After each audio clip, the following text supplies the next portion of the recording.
করেছি সেই দুদিনের কার্যালয়ে মাননীয় রাহুল সিনহা মহাশয়, উপস্থিত রাজ্যের সহসভাপতি, উপস্থিত রাজ্যের কিষাণ মোর্চার সভাপতি, দুই সাংগঠনিক জেলার সভাপতি এবং রাজ্যের অন্যতম বিভাগ ও কনভেনার সহ জেলার সমস্ত নেতৃত্ব, মণ্ডল থেকে আসা নেতৃত্ব এবং বিভিন্ন প্রান্ত থেকে আসা আমাদের কার্যকর্তারা, আজকের যে হেডলাইন নিয়ে রাজ্য থেকে করে দেওয়া যে লাইন নিয়ে আমরা আজ মেদিনীপুরের জেলা শাসকের দপ্তরের সামনে আমরা অবস্থান ধর্নায় বসেছি এবং ডেপুটেশন দেব, সেটা হচ্ছে খোঁজো, ধরো এবং ফেরত পাঠাও।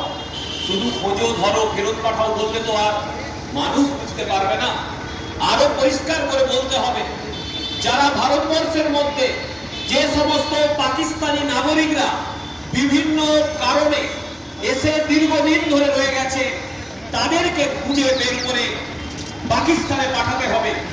সমস্ত রাজ্য ভারত সরকারের এই নির্দেশকে যথাযথভাবে পালন করছে, কিন্তু আমরা যে কথাটা বারবার বলি যে ভারতবর্ষ থেকে পশ্চিমবঙ্গ নামক এই অঙ্গরাজ্যটিকে যিনি পরিকল্পনা করে পশ্চিম বাংলাদেশ বানানোর পরিকল্পনার ঝোঁকে রেখেছেন, সেই মমতা ব্যানার্জির রাজত্বে এসে যেন এই নির্দেশিকা কোথায় যেন থমকে রয়ে যাচ্ছে, আটকে রয়ে যাচ্ছে। অর্থাৎ আমাদেরকে আন্দোলনের মধ্যে দিয়ে এই নির্দেশিকাকে পশ্চিমবঙ্গে পালন করাতে হবে, ডিএম এর মাধ্যমে, এসপির মাধ্যমে, পুলিশের মাধ্যমে। আর সেই প্রক্রিয়া যদি ডিএম পুলিশ করতে না পারে, রাস্তায় নেমে ভারতীয় জনতা পার্টি করবে, প্রয়োজন পড়লে মেরে আমাদের এই পশ্চিমবঙ্গ থেকে বার করবো, এই কথা আজ বলে যাচ্ছি। পাকিস্তান একটা ছোট দেশ মাত্র, পাকিস্তান যে কোনোদিন ভারতবর্ষ ধ্বংস করে নিতে পারে, শুধু সময়ের অপেক্ষা।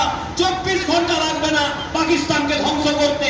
কিন্তু তার থেকেও বড় বিপদ হচ্ছে পাকিস্তান মানসিকতা নিয়ে, পাকিস্তান ভাবনা নিয়ে যারা ভারতবর্ষের মধ্যে বসবাস করছে, সেই সমস্ত মানুষগুলোকে চিহ্নিত করুন।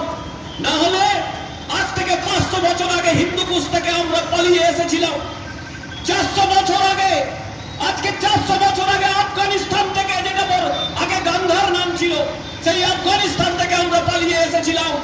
77 বছর আগে পাকিস্তান থেকে পালিয়ে এসেছি আমরা। 54 বছর আগে বাংলাদেশ থেকে পালিয়ে এসেছি। 25 বছর আগে কাশ্মীর থেকে হিন্দুদের তাড়িয়ে দেওয়া হয়েছে। পশ্চিমবঙ্গ থেকে এবার কোথায় যাবেন সেই ঠিকানাটাও খুঁজে রাখুন।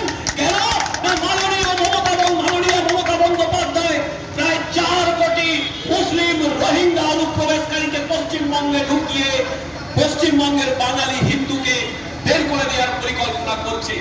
তাই সেই সমস্ত পাকিস্তানিদের পাশাপাশি অবৈধ বাংলাদেশিদের চিহ্নিত করে তাদেরকে